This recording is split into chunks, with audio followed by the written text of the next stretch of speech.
যেভাবে ফরজ গোসল করতেন সেইভাবে কি সব গোসল করতেন?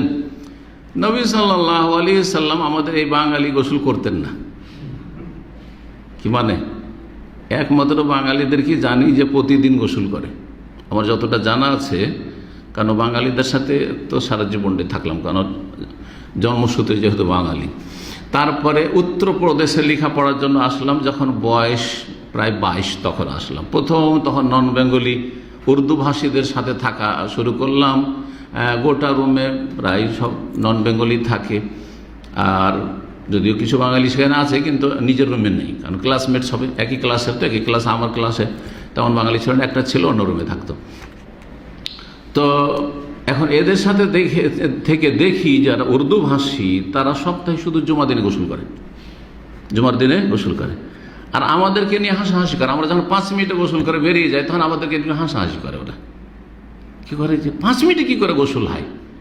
তখন আমরাও উত্তর রেডি রাখতাম এদের জন্য, উর্দু ভাষীদের জন্য, যে তোমরা গোটা সপ্তাহ ময়লা আবর্জনা নিয়ে থাকবে, আর তারপরে সপ্তাহে একটা গোসল জুমার দিনে করবে, তো তোমাদের তো 1 ঘন্টা লাগবে। কিন্তু আমরা ডেলি গোসল করছি, তো আমাদের তো আগে থেকে ফ্রেশ হয়ে আছে। সুতরাং 5 মিনিট আমাদের জন্য যথেষ্ট। গায়ে একটু সাবান লাগাই, সাবান তো সাবান লাগাইতে হয় না, জুমার দিন শুধু সাবান লাগালাম, বা সপ্তাহে 2 দিন লাগালাম, আর তারপরে আপনার কি বলছে হয়ে গেল গোসল। তোমাদের মধ্যে গোসল করতে হবে না, ময়লা আবর্জনা আছে আমাদের শরীরে, ডেলি গোসল করছি। নবী সাল্লাল্লাহু আলাইহি ওয়াসাল্লাম 5 ওয়াক্ত নামাজকে কিসের সাথে তুলনা করেছেন? আর আচ্ছা বলো তো, যদি কারো বাড়ির সামনে নহর নদী থাকে, আর ইয়াগতাসিলু কুল্লা ইয়াউমিন খামসান, শুধু বাঙালি গোসল না, 5 বার করে যদি দিনে গোসল করে, 5 বার করে যদি গোসল করে, হাল ইয়াবকা মিন দারানিহি শাই, কিছু ময়লা থাকবে? মোটি ময়লা থাকবে না। বলছে ফাযালিকা মাসালুস সালাওয়াতিল খামস, আর এটি হচ্ছে 5 ওয়াক্ত সালাতের উদাহরণ। তো আমাদের বাঙালি গোসল, যে প্রতিদিন গোসল করা, এটা ভালো জিনিস। আমি বাঙালিদের বেশ কিছু প্রশংসা করি এবং মনে গর্বও করি আলহামদুলিল্লাহ এই দিক থেকে, যে আমরা প্রতিদিন গোসল করে অভ্যস্ত। একদিন গোসল না করলে ভালো লাগবে না, কারণ এমন একটা অভ্যাসে আছে। শীতকালে কখনো কখনো এক দিন মিস চলে যায়। আমার বাচ্চাদেরকে এখন শাসন করে একটু তরবিয়ত করতে হয়, ছোটোগুলোকে। এই 2-3 দিন মক্কে ছিলাম, এসে আজকে খবর পাচ্ছি যে 3 দিন গোসলই করেনি। দেখছি আব্বু না মনে, ও 3 দিন গোসলই করেনি। সকাল 10টাতে এসে প্রথম কাজ গোসল করতে ঢুকো, জানার পরে ওর আম্মু বলছে গোসল করতে ঢুকো। তো আম্মু বলার পরে একটু গড়িমসি করছি, কিন্তু আমি হয়ে গেলে তো বাস এমার্জেন্সি অর্ডার তখন মনে করে। আমার কানে যখন খবরটা আসলে তখন ডাক দিলাম, আব্দুল মাজিদ, বলছে জি আব্বু, গোসল করতে ঢুকো। সাথে সাথে গোসল করতে ঢুকলো, সকাল 10টা-11টাতে। জি, তো ডেলি গোসলটা ভালো, মুস্তাহাব। কিন্তু নবী সাল্লাল্লাহু আলাইহি সাল্লাম পানি পাবেন কোথায়? আরব দেশে পানি ছিল, কত যে কষ্ট, কত দূর দূরান্তে পানি আসতে হইতো। গোসল সপ্তাহে 1 দিন গোসল করতেন, আর ফরজ গোসলটা করতেন। এছাড়া যে গোসলটা ছিল সেটা হচ্ছে সহবাসের গোসল। এই গোসলগুলি সেটা প্রতিদিন হলে প্রতিদিনই করতে হবে। আর সপ্তাহে 1 দিন কিসের গোসল? জুমাবারের গোসল। জুমাবার গোসল সুন্নাতে মুআক্কাদা, সঠিক হচ্ছে সুন্নাতে মুআক্কাদা। কেউ অজেব বলেছেন, কিন্তু অজেব নয়, সুন্নাতে মুআক্কাদা। এই গোসল, বাকি অন্য গোসল কখনো করেছে, যেমন সুন্নাতুল এহরাম, এহরামের আগে গোসল সুন্নাত, মুস্তাহাব গোসল। এরকম গোসল মাঝে মধ্যে এরকম গোসল করেছেন, আর হতে পারে যে মাঝে মধ্যে কখনো করেছেন, কিন্তু এমন কোনো কথা আমার এখন মনে নেই যে নবী সাল্লাল্লাহু আলাইহি ওয়াসাল্লাম 2 দিন 1 দিন পরপরই গোসল করেছেন, 3 দিন পর গোসল করেছেন, এমন কিছু নেই।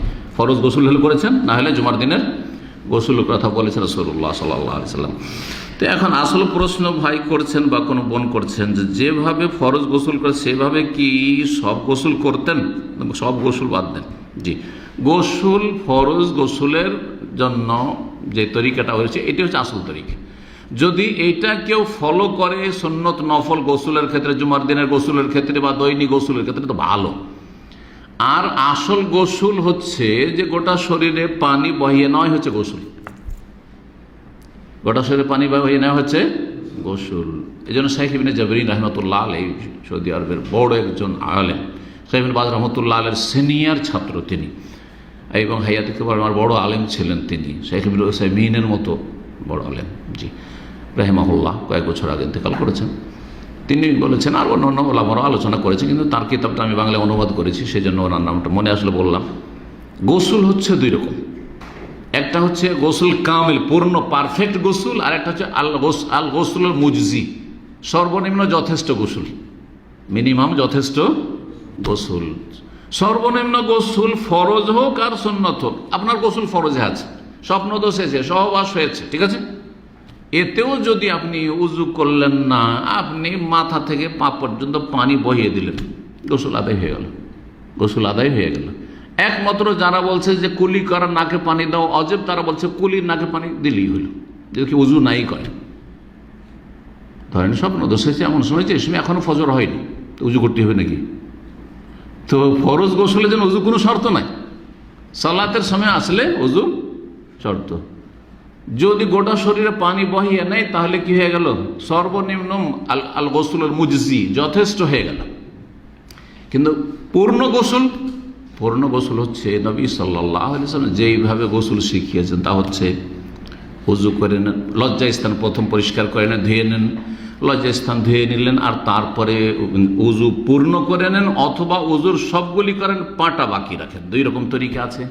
আর তারপরে গোসলটা করলেন, গোসল করার পরে পাটা ধুয়ে, কাঁচা মাটি আছে তখন পাটা শেষখানে ধুয়ে পরিষ্কার পরিচ্ছন্ন হয়ে উঠে যান, এটা হচ্ছে কি পূর্ণ গোসল।